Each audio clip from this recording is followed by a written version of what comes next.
அப்போஸ்தலனாகிய பவுல் கொலோசையருக்கு எழுதின நிருபம் 2ஆம் அதிகாரம். உங்களுக்காகவும் லவோதேக்கியாவில் இருக்கிறவர்களுக்காகவும் சரீரத்தில் என் முகத்தை காணாதிருக்கிற மற்றெல்லாருக்காகவும் மிகுந்த போராட்டம் எனக்கு உண்டென்று நீங்கள் அறிய விரும்புகிறேன்.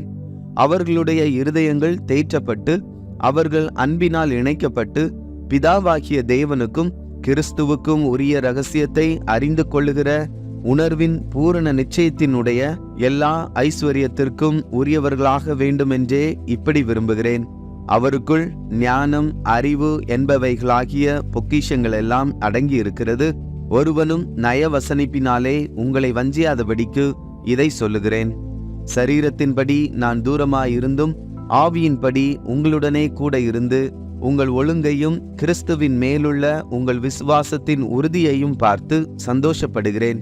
ஆகையால் நீங்கள் கர்த்தராகிய கிறிஸ்து இயேசுவை ஏற்றுக்கொண்டபடியே அவருக்குள் வேர் கொண்டவர்களாகவும் அவர் மேல் கட்டப்பட்டவர்களாகவும் அவருக்குள் நடந்து கொண்டு நீங்கள் போதிக்கப்பட்டபடியே விசுவாசத்தில் உறுதிப்பட்டு ஸ்தோத்திரத்தோடே அதிலே பெருகுவீர்களாக.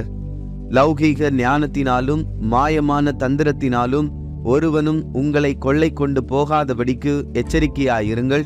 அது மனுஷர்களின் பாரம்பரிய நியாயத்தையும் உலக வழிபாடுகளையும் பற்றினதே அல்லாமல் கிறிஸ்துவை பற்றினதல்ல.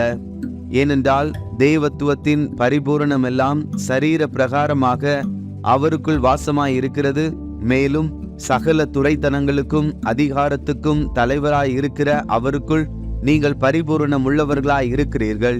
அல்லாமலும் நீங்கள் கிறிஸ்துவை பற்றும் விருத்த சேதனத்தினாலே மாம்சத்துக்குரிய பாவ சரீரத்தை களைந்து விட்டதினால் கையால் செய்யப்படாத விருத்த சேதனத்தை அவருக்குள் பெற்றீர்கள்.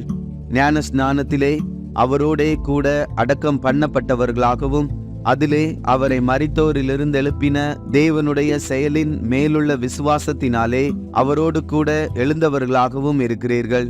உங்கள் பாவங்களினாலேயும் உங்கள் மாம்ச விருத்த சேதனம் இல்லாமையினாலேயும் மரித்தவர்களாயிருந்த உங்களையும் அவரோடே கூட உயிர்ப்பித்து அக்கிரமங்கள் எல்லாவற்றையும் உங்களுக்கு மன்னித்து நமக்கு எதிரிடையாகவும் கட்டளைகளால் நமக்கு விரோதமாகவும் இருந்த கையெழுத்தை குலைத்து அதை நடுவில் இராதபடிக்கு எடுத்து சிலுவையின் மேல் ஆணியடித்து துரைத்தனங்களையும் அதிகாரங்களையும் உரிந்து கொண்டு வெளியரங்கமான கோலமாக்கி அவைகளின் மேல் சிலுவையிலே வெற்றி சிறந்தார்.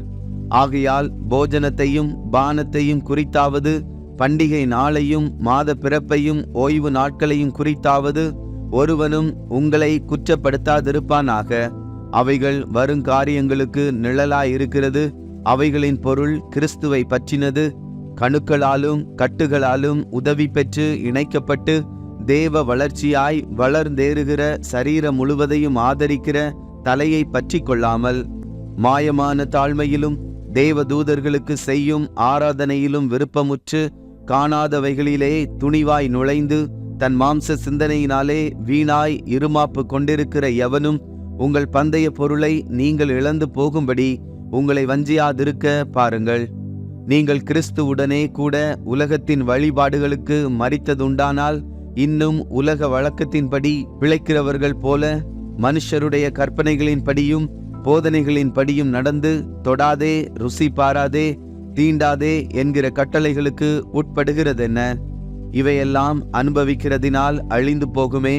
இப்படிப்பட்ட போதனைகள் சுய இஷ்டமான ஆராதனையையும் மாயமான தாழ்மையையும் சரீர ஒடுக்கத்தையும் பற்றி ஞானம் என்கிற பேர் கொண்டிருந்தாலும் இவைகள் மாம்சத்தை பேணுகிறதற்கே ஒழிய மற்றொன்றிற்கும் பிரயோஜனப்படாது.